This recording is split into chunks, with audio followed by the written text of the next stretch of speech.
Hey Broncos country, how's it going? Today we're here to talk about some news that's going to make every Denver Broncos fan's heart beat faster.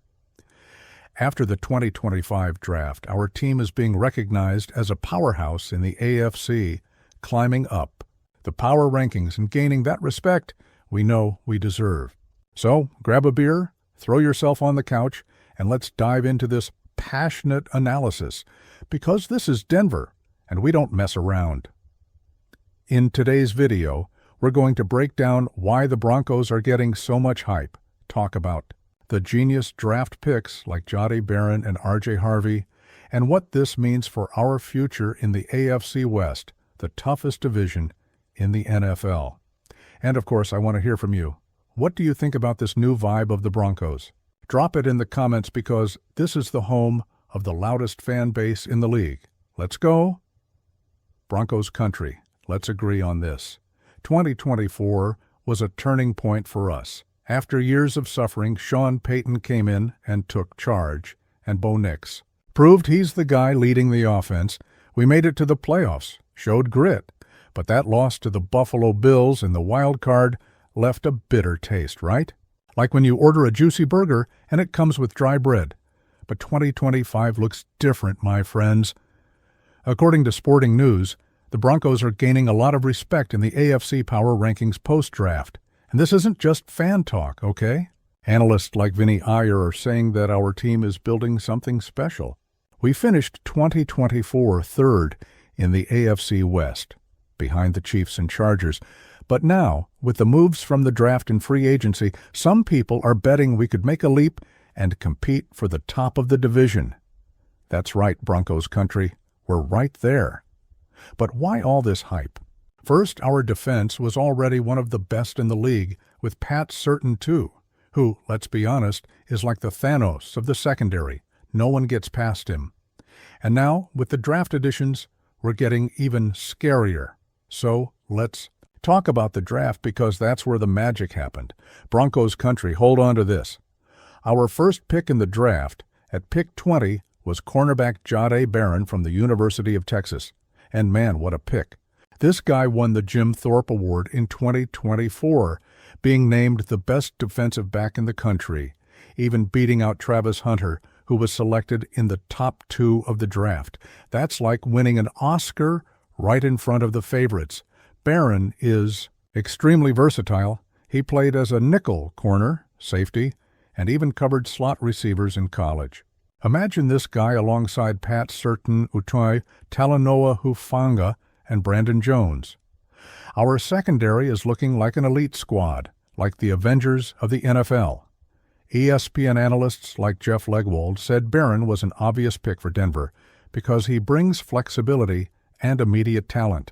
And look, in the AFC West, where we face monsters like Patrick Mahomes and Justin Herbert, having an impenetrable secondary is like having a vibranium shield.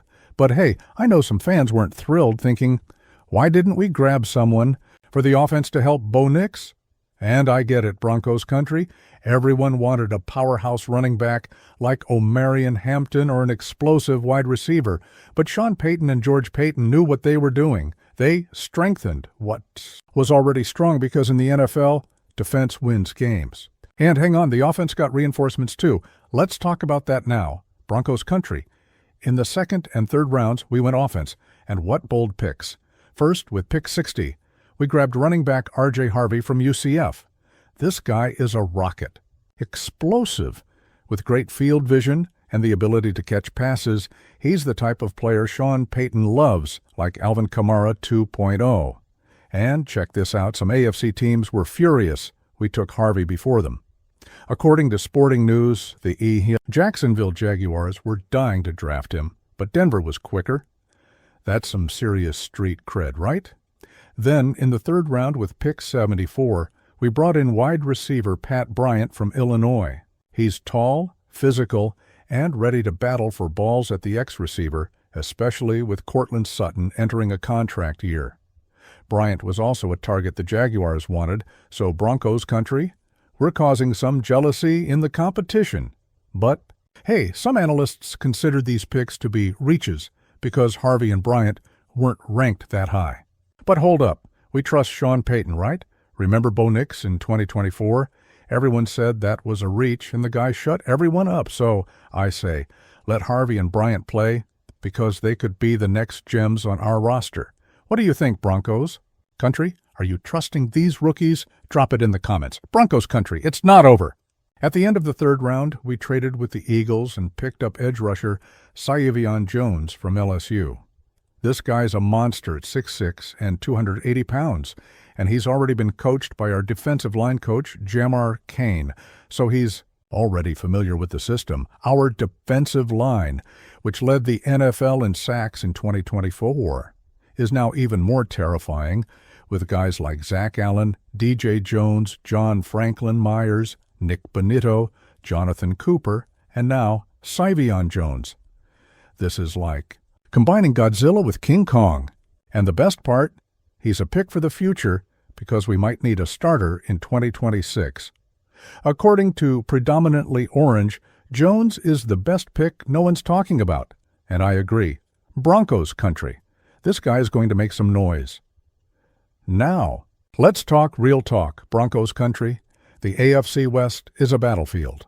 The Kansas City Chiefs, with Patrick Mahomes, are still the kings. And the Chargers, with Justin Herbert, are always lurking. And to make things worse, the Raiders drafted Ashton Jeanty, a running back who's like a war tank.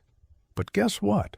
Sporting News is saying that the Broncos jumped ahead of the Chargers in the power rankings and are right behind the Chiefs. That's right, we're being seen as the team that could take down the Giants.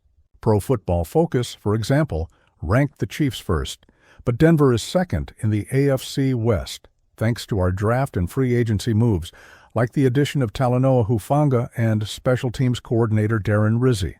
And look, with our defense getting even better and the offense gaining weapons, we're ready to make some noise in 2025. So tell me, Broncos country, do you think we'll take the AFC West this year? Or at least secure a wild card? I want to hear your vibe. Broncos country. The draft didn't stop in the third round.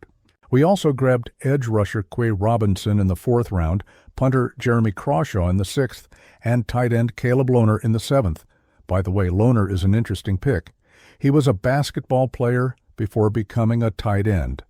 And Sean Payton is betting that he could be the next big name at the position. Imagine an athlete like that catching passes from Bo Nix and Crawshaw, the punter.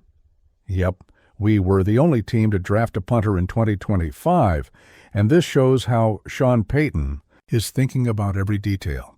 Small advantages, like a well-placed punt, can make the difference in tight games. So, Broncos country, this focus on special teams is really exciting me.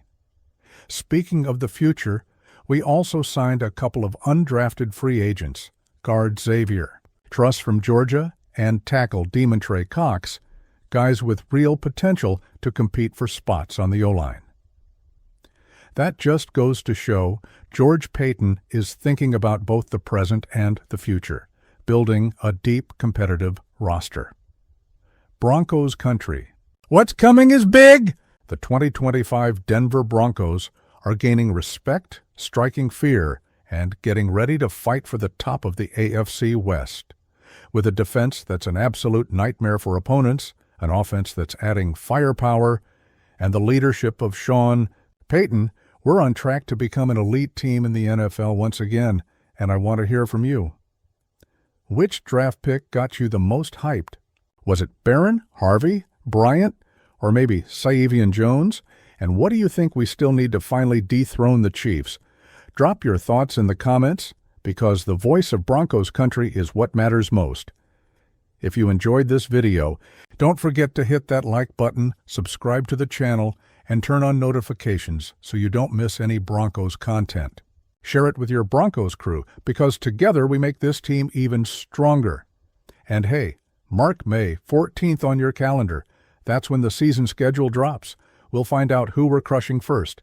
Catch you next time, Broncos country. And as always, go Broncos!